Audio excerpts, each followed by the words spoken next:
Hello friends, आज के video में एक एंड्रॉयड मोबाइल फ़ोन की चार्जर को रिपेयर करना सीखेंगे। तो यहाँ पर देख सकते हैं हमारे पास एक एंड्रॉयड मोबाइल फ़ोन की चार्जर है जो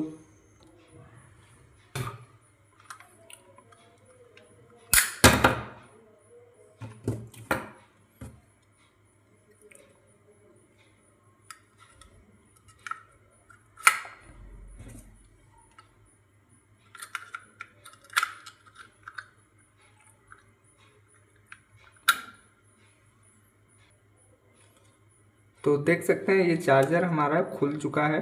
और खोलने के बाद यहाँ पर देख सकते हैं ये सिंगल यूएसबी का चार्जर है। यहाँ पे सिंगल यूएसबी लगा हुआ है।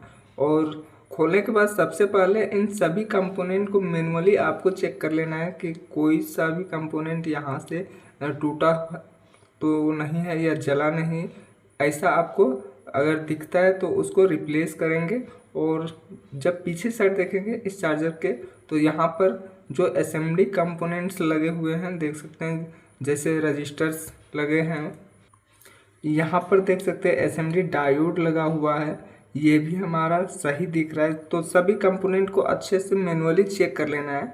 उसके बाद इसको मल्टीमीटर से चेक करेंगे कि इसमें जो देख सकते हैं इनपुट साइड में जो यहाँ पे एक फिजिबल रेजिस्टेंस लगा हुआ रहता है, ये ख़राब होने के कारण से भी इसमें सप्लाई आगे नहीं जाती है, जिसके कारण से ये जो चार्जर है ये पूरी तरीके से डेड होती है। तो सबसे पहले इस रजिस्टर को चेक कर लेंगे। ये अगर रजिस्टर सही होगा तो फिर आगे की सप्लाई को चेक करेंगे। तो इस रजिस्टर को चेक करने के लिए आपको मल्टीमीटर से चेक करना होगा। मल्टीमीटर को कंटिन्यूटी रेंज में सेट करेंगे कुछ इस तरीके से। देख सकते हैं मल्टीमीटर को हमने कंटिन्यूटी रेंज में सेट कर लिया है इस तरीके से। उसके बाद दोनों प्रोब को जब भी आप फिजिबल रेजिस्टेंस को चेक करेंगे तो इसमें मल्टीमीटर में कंटिन्यूटी की आवाज़ आनी चाहिए। अगर इस तरीके से मल्टीमीटर में कंटिन्यूटी की आवाज़ आती है तो ये जो फिजिबल रेजिस्टेंस है ये हमारा सही होगा। अगर इसमें कंटिन्यूटी नहीं आती है तो ये हमारा ख़राब होगा। तो ये फिजिबल रेजिस्टेंस अभी यहाँ पे अच्छे कंडीशन में ये ख़राब नहीं हुआ है। उसके बाद आपको सबसे पहले क्या चेक करना है, तो यहाँ पर सबसे पहले आपको यहाँ पे जो एसएमडी ब्रिज रेक्टिफायर लगा हुआ है इस कंपोनेंट को चेक करना है। चूँकि ये जो ब्रिज रेक्टिफायर के ख़राब होने के कारण से भी इसमें जो सप्लाई है वो हमारी नहीं आगे तक पहुँच पाती है, जिसके कारण से ये जो चार्जर है ये हमारा डेड शो होता है। तो इस ब्रिज रेक्टिफायर को भी मल्टीमीटर से ही चेक कर सकते हैं आप। मल्टीमीटर को कंटिन्यूटी रेंज में ही सेट करके रखेंगे। उसके बाद इस तरीके से दोनों पिन पर इस तरीके से टच करेंगे तो यहाँ पे कोई भी बीप की आवाज़ नहीं आनी चाहिए। अगर बीप की आवाज़ आती है मल्टीमीटर में तो ये जो एसएमडी डायोड है ये हमारा ख़राब होगा। लेकिन देख सकते हैं यहाँ पे कोई भी मल्टीमीटर में बीप की आवाज़ नहीं आ रही है। इसका मतलब ये भी एसएमडी जो ब्रिज रेक्टिफायर डायोड लगा है ये भी हमारा सही है। जब ये दोनों कंपोनेंट सही है उसके बाद भी इस चार्जर से कोई भी आउटपुट वोल्टेज नहीं हो रही तो आपको एक चीज़ और ध्यान में रखनी होगी। कभी कभार होता है कि ड्राई सोल्ड होने के कारण से भी जो इसमें वोल्टेज सप्लाई नहीं प्रॉपर तरीके से हो पाता है, जिसके कारण से ये चार्जर हमारा वर्क नहीं कर पाता है। तो सभी कंपोनेंट को अच्छे से चेक करना है कि कहीं पे कहीं पे ये ड्राई सोल्ड तो नहीं है। तो इस तरीके से चेक करेंगे तो यहाँ पर देख सकते हैं यहाँ पे जो यूएसबी के पिन पर यहाँ पर देख सकते हैं पिन नंबर, यहाँ पॉजिटिव और नेगेटिव दोनों टर्मिनल्स यहाँ पे बने हुए हैं। जो आउटपुट वोल्टेज यहीं से होते हैं देख सकते हैं। तो यहाँ पिन पॉजिटिव में देखेंगे तो यहाँ पे ड्राई सोल्ड दिख रहा है। यहाँ ड्राई सोल्ड ऐसा हुआ है कि बोर्ड से इसका जो कनेक्शन है वो हट चुका है। देख सकते हैं यहाँ पे जूम करके दिखाना चाहेंगे, देख सकते हैं यहाँ पे ड्राई सोल्ड हुआ है। जिसके कारण से सप्लाई यहाँ से आउट नहीं हो रहा है। तो यहाँ पे एक ड्राई सोल्ड दिखा है यहाँ पे।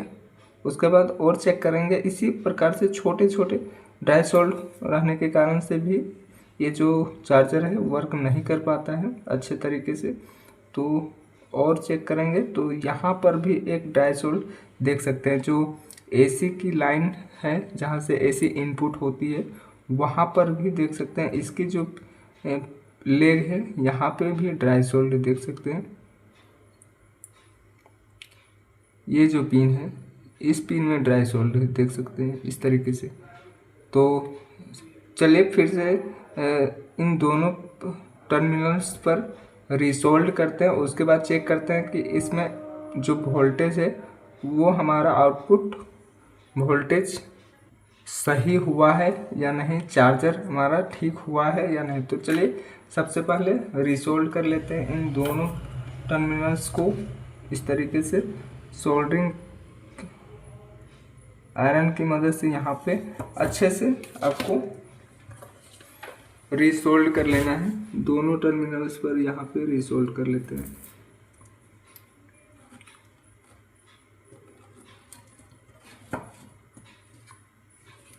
अच्छे से रिसोल्व कर लेंगे। बहुत जैसे दिन होने के कारण से ये ड्राई सोल्ड हो जाता है इन पॉइंट्सों में। तो इस तरीके से अब यहाँ पर जो ड्राई सोल्ड हुआ था यूएसबी के पास में उसको भी रिसोल्ड कर लेंगे।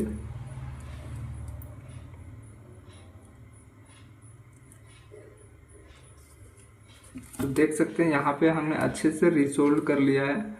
और यहाँ पे एक ध्यान और भी रखना है कि इन पॉइंट्स में आपको अच्छे से सोल्डरिंग करना है, आपस में टच ना हो।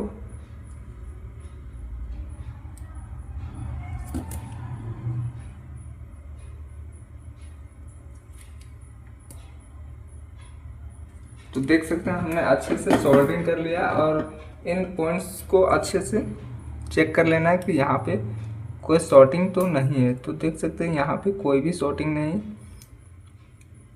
इस तरीके से सभी पिनें अलग अलग है यहाँ पे।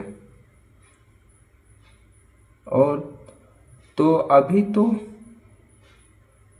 ड्राई सोल्ड दो ही जगह पे मिले हैं और हमने इसको फिर से रिसोल्ड कर दिया है। अब चलिए इस चार्जर को एक बार इसमें पावर देकर इसमें जो आउटपुट वोल्टेज है वो हम चेक कर लेंगे। तो पावर देने के लिए एक वायर लेते हैं और वायर को डायरेक्ट एसी वाले पॉइंट्स में सोल्डरिंग करते हैं। उसके बाद इसमें जो आउटपुट वोल्टेज है यूएसबी के पास में वो हमें मिल रहे हैं कि नहीं ये चेक कर लेते हैं। इस तरीके से एसी वाली लाइन में आपको एक वायर को कनेक्ट कर लेना है। अब वायर बोर्ड पर लगाते हैं इस तरीके से। अब इसकी जो वोल्टेज है आउटपुट वोल्टेज जो यहाँ पे आउटपुट वोल्टेज मिल रहे हैं वो हमें चेक कर लेना है। तो इसको चेक करने के लिए मल्टीमीटर को DC 20 वोल्ट की रेंज में सेट करेंगे। चूँकि इसका जो आउटपुट वोल्टेज है वो हमें 5 वोल्ट ही मिलना चाहिए, 5 वोल्ट ही मिलता है इस प्रकार के चार्जर से। तो यहाँ पर चेक करेंगे इस तरीके से।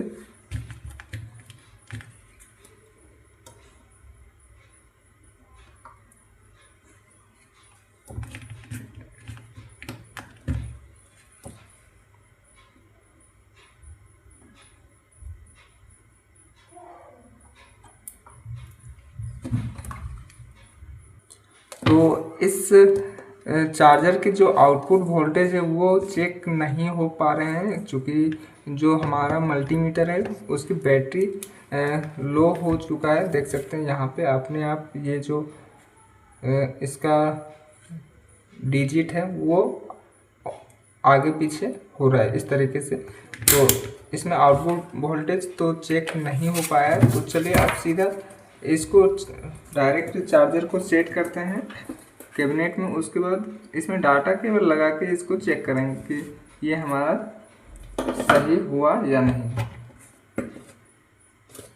तो इसकी जो वायर है इसको निकाल लेते हैं यहाँ से।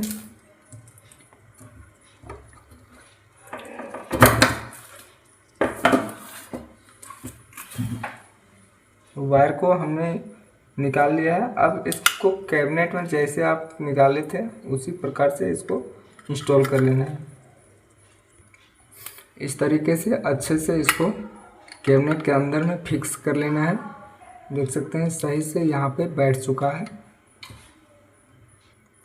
अब इसकी जो एसी साइड की कवर है उसको अच्छे से यहाँ पे फिक्स कर देते हैं। तो देख सकते हैं बहुत ही आसानी से ये फिक्स हो चुका है। चलिए अब इसको चेक कर लेते हैं। तो हम बोर्ड में इसको डायरेक्ट यहाँ पे लगा चुके हैं। अब डाटा केबल को कनेक्ट करेंगे इस तरीके से। अब इस इमरजेंसी लाइट को चेक करेंगे तो देख सकते हैं इसकी जो ब्राइटनेस है वो यहाँ पे बढ़ चुका है। देख सकते हैं चार्जर को जैसे ही निकालेंगे इसकी जो ब्राइटनेस है वो यहाँ पे कम दिखाई देगी, और चार्जर को जैसे ही लगाते हैं तो देख सकते हैं इसकी जो ब्राइटनेस है वो हमारी यहाँ पे बढ़ जा रही है। देख सकते हैं कुछ इस तरीके से। तो ये चार्जर पूरी तरीके से यहाँ पे रिपेयर हो चुकी है। तो उम्मीद करते हैं ये वीडियो आपको ज़रूर पसंद आई होगी। तो इसी तरह का और वीडियो देखना चाहते हैं तो हमारे चैनल को सब्सक्राइब करके बेल आइकन ज़रूर प्रेस कर दें। और इस तरीके के छोटे मोटे फॉल्ट्स को आप बहुत ही आसानी से घर पर ही रिपेयर कर सकते हैं स्टेप बाय स्टेप इसको चेक करके। तो वीडियो को पूरा देखने के लिए बहुत बहुत धन्यवाद।